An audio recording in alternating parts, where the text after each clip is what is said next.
আজকে আমাদের ভাঙড় চালতাবেড়িয়া অঞ্চলে একটা র্যালি হবে, তার জন্য আজকে এখানে আইএসএফের কর্মীবৃন্দরা সবাই এসে উপস্থিত হয়েছে। এখান থেকে আমাদের র্যালিটা শুরু হবে। এখানে দেখতে পাচ্ছেন আমাদের ডক্টর পি.কে. মণ্ডল, উনি এখানে আছেন।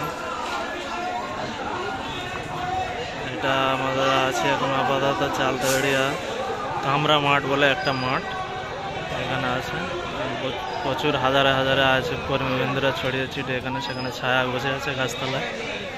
দেখতে পাচ্ছেন আপনারা হাজারে হাজারে লোক এখানে আছে। আমাদের পঞ্চায়েত মেম্বার আছে এখানে, আইএসএফের জয়ী প্রার্থী পঞ্চায়েত মেম্বার আছে এখানে। চালতাবেড়িয়া প্রচুর গ্রামের সব গ্রামের লোক আছে।